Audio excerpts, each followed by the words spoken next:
رسول بخش رئی صاحب، بات ہم کر رہے ہیں مذاکرات کی. ایک مذاکرات کا ذکر تو رانا ثناء اللہ صاحب کر چکے ہیں، لیکن پیپلز پارٹی سیاستدانوں کو ایک پیج پر لانے کی بات کر رہی ہے.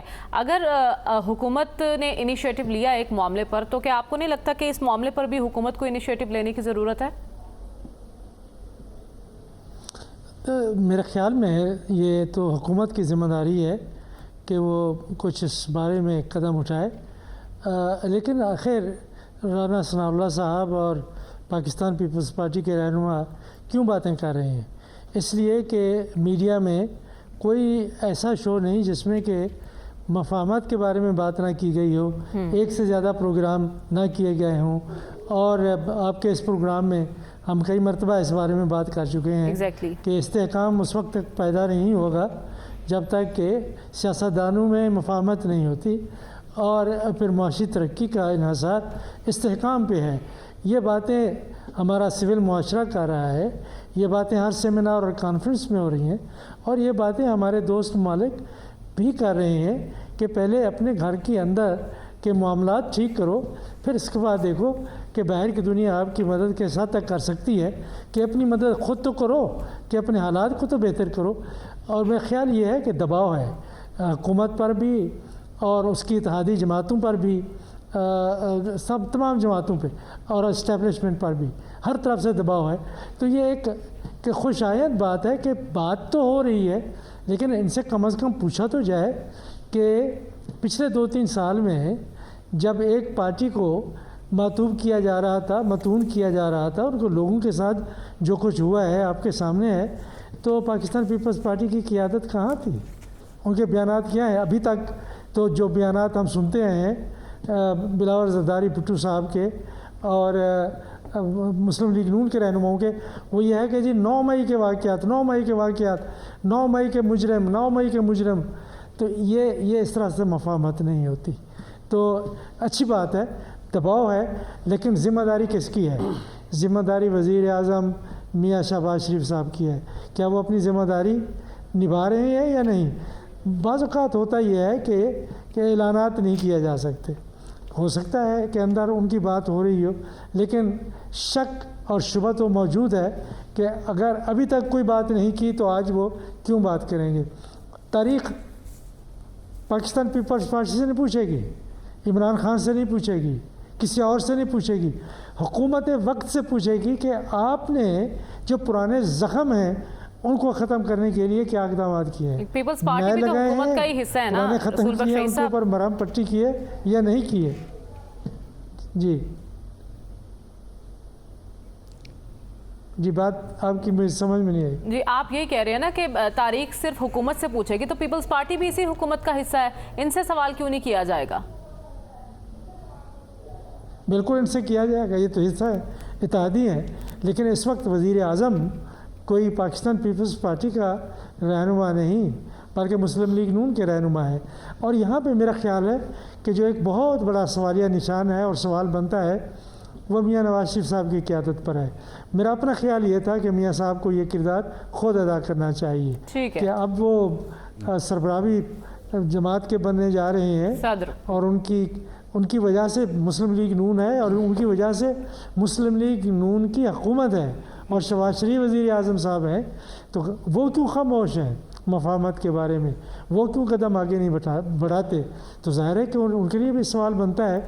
دیکھیں ہمیں اس وقت پاکستانی بن کے سوچنا ہے، اس وقت سیاسی جماعتوں کے نمائندے بن کے نہیں سوچنا. پاکستان ایک مشکل صورتحال میں ہے.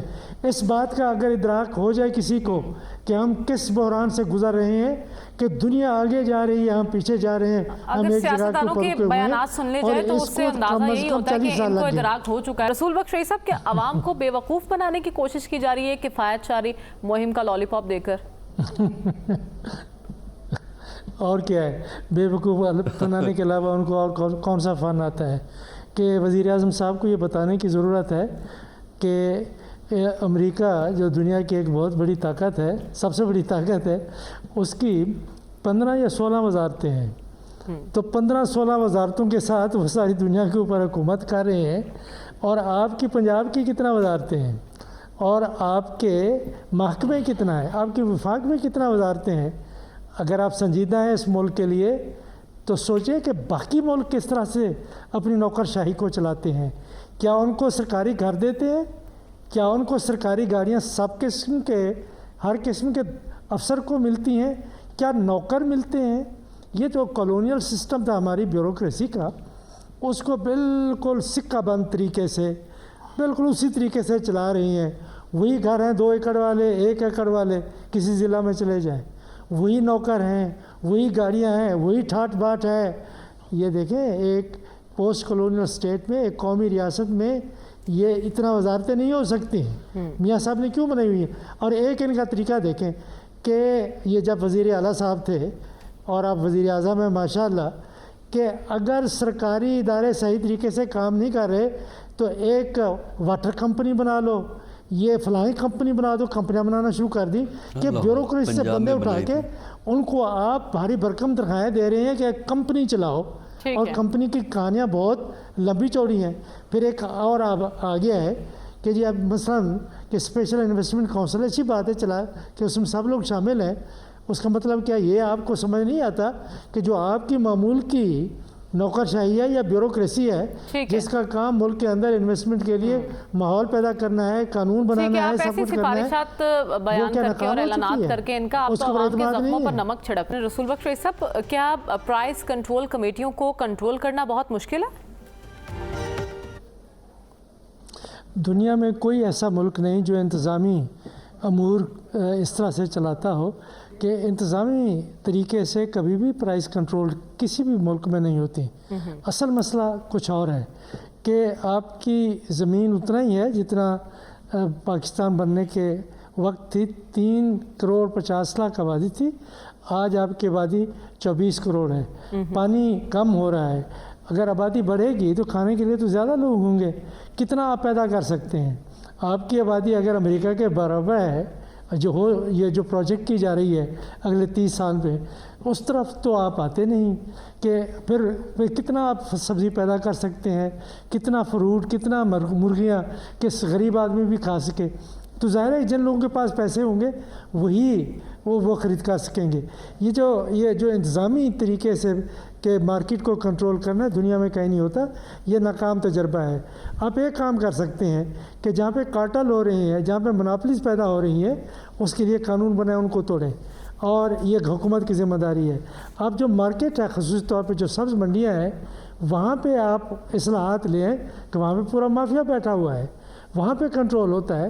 تو یہ جہاں تک کہ عام مارکیٹ میں مائکرو لیول کے اوپر آپ افسروں کو بھیج دیں کہ جی آپ دیکھیں جب کہ سرکار قیمت مقرر کریں کہ کسی مارکیٹ اکانومی کے ملک آپ مارکیٹ اکانومی ہے، آپ سرمایہ داری نظام آپ چلاتے ہیں، کوئی دنیا کا ملک بتا دیں جہاں پہ کہ حکومت چیزوں کو اور ضروریات کی قیمتوں کو کنٹرول میں نہیں لیا جا سکتا.